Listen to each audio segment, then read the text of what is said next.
Dictation start होगा 5 second बाद। Start. मनुष्य के लिए भोजन एक सबसे महत्वपूर्ण विषय है। भोजन के लिए लोग न जाने क्या क्या करते हैं और न जाने कहाँ से कहाँ तक चले जाते हैं। फिर भी हमारी दुनिया की एक बड़ी सच्चाई है कि रोज लगभग 70 करोड़ लोग भूखे रह जाते हैं, जिनमें से करीब 25 करोड़ लोग भूखमरी जैसी स्थिति में रहने को मजबूर हैं। दुनिया में बहुत प्रयासों के बावजूद खाद्य असुरक्षा की समस्या बढ़ती चली जा रही है। जलवायु परिवर्तन, अत्यधिक बारिश या कम बारिश के कारण भी सामान्य खाद्यान्न उत्पादन पर गहरा असर पड़ रहा है। दुनिया में एक बड़े इलाके में अस्थायी रूप से खेती प्रभावित होने लगी है।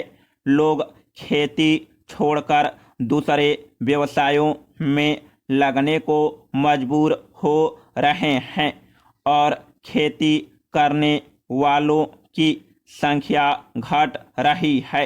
कृषि उत्पादों की कीमत बढ़ रही है और लगे हाथ मंदी का दौर भी चल ही रहा है। तो कुल मिलाकर दुनिया में यह एक बड़ी चिंता है कि आने वाले समय में वंचितों या भूखे लोगों का पेट कैसे भरा जाएगा। ऐसे में ब्लू फूड की चर्चा दिनों दिन तेज होती जा रही है। ब्लू फूड मतलब जलीय खाद्य पदार्थ। पैरा। इसमें कोई शक नहीं कि हमें पानी से मिलने वाले खाद्य पदार्थों के बारे में पूरी जानकारी है, लेकिन हमने कभी इस बात पर ध्यान नहीं दिया कि जलीय खाद्य पदार्थ क्षेत्र में कितनी संभावना है। खाद्य आपूर्ति की हमारी योजनाओं में थल भाग या खेतों वनों में पैदा होने वाले उत्पादों की ही बहुलता होती है। ये ब्लू फूड कई खाद्य प्रणालियों का महत्वपूर्ण घटक हैं। फिर भी खाद्य नीति बनाते समय इन पर बहुत कम ध्यान दिया गया है। हमें अपनी खाद्य नीति में जलीय खाद्य पदार्थों को भी शामिल करके खाद्य सुरक्षा का विस्तार करना चाहिए। भारत में उड़ीसा या दक्षिण भारत के कुछ क्षेत्रों में दोपहर के भोजन में ब्लू फूड के ही एक प्रकार मछली का उपयोग शुरू हो रहा है, लेकिन इस कार्य को बड़े पैमाने पर उन तमाम क्षेत्रों में तो किया ही जा सकता है जहां जलीय खाद्य पदार्थों की प्रचुर उपलब्धता है। जलीय खाद्य पदार्थ मीठे पानी और समुद्री परिवेश से प्राप्त पशु, पौधे और शैवाल दुनिया में 3.2 अरब से भी अधिक लोगों को प्रोटीन की आपूर्ति करते हैं। दुनिया के कई तटीय ग्रामीण समुदायों में यह पोषण का मुख्य आधार है। यह बात भी छिपी नहीं है कि जल क्षेत्र 80 करोड़ से अधिक लोगों की आजीविका का आधार है, लेकिन इतना विशाल क्षेत्र होने के बावजूद दुनिया में लोग भूखे सोने को मजबूर हैं। पोषण का बड़ा अभाव है।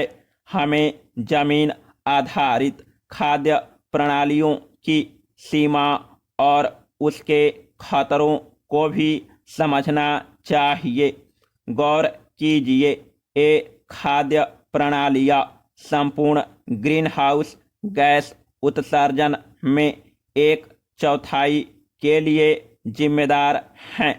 अतः जलीय खाद्यों को बढ़ावा देने के बारे में हमें गंभीरता से सोचना चाहिए।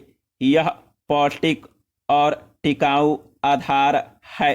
जिन देशों में जलीय खाद्य की संभावना ज़्यादा है, उन देशों को अपने यहाँ भोजन स्रोत में परिवर्तन पहले करना चाहिए। इस दिशा में प्रयास तेज होने चाहिए। स्टॉकहोम रेजिलियंस सेंटर और स्टैनफोर्ड यूनिवर्सिटी के बीच साझेदारी में 100 शोधकर्ता इस पर काम कर रहे हैं। तो आशा है कि आने वाले दिनों में दुनिया में इसका फायदा दिखना चाहिए। एक सभ्य दुनिया में भोजन से जुड़े नैतिक दबावों के बजाय ज़्यादा जरूरी यह है कि किसी भी इंसान को भूखे न सोना पड़े। पैरा। गुजरात सरकार में जो फेरबदल हुआ है वह भारतीय राजनीति में एक ऐतिहासिक नवाचार है। यहाँ भाजपा ने मुख्यमंत्री के साथ ही पूरे मंत्रिमंडल को बदल दिया है। सत्ता में 2 दशक से ज़्यादा समय तक रहने के बाद भाजपा द्वारा किया गया यह प्रयोग सत्ता विरोधी लहर को रोकने की एक अभूतपूर्व कोशिश है। यह भारतीय राजनीति में साहस ही नहीं, दुस्साहस की श्रेणी का मामला है। कई बार हमने देखा है कि जब किसी एक मंत्री का भी पद छिनता है तो पूरा मंत्रिमंडल अस्थिर हो जाता है। सरकार पर खतरे के बादल मंडराने लगते हैं। लेकिन गुजरात में एक नहीं बल्कि सभी मंत्रियों को 2 से 3 दिन के भीतर बदल दिया गया और तब भी सरकार की सेहत बरकरार लगती है। अगर यह प्रयोग वाकई सफल रहा और पार्टी में कमजोरी न आई तो यह बदलाव एक मिसाल बन जाएगा। जो राजनीतिक प्रयोग हुआ है वह आम राजनीतिक सोच से परे है। शायद ऐसा प्रयोग केवल गुजरात जैसे राज्य में ही संभव हो, लेकिन इससे पूरे देश की राजनीति में चर्चा होगी। पैरा। भाजपा ने गुजरात में इस बड़े बदलाव के दम पर जातिगत समीकरणों को भी साधने का प्रयास किया है। भूपेंद्र पटेल कैबिनेट में जिन 24 मंत्रियों को शपथ दिलाई गई है उनमें आधे मंत्री पटेल और ओबीसी बिरादरी से आते हैं। मतलब भाजपा पटेलों को नाराज नहीं करना चाहती। साथ ही भाजपा ने यह संकेत भी दे दिया है कि उसे किसी विशेष जातिगत नेता की नहीं बल्कि जाति की चिंता है।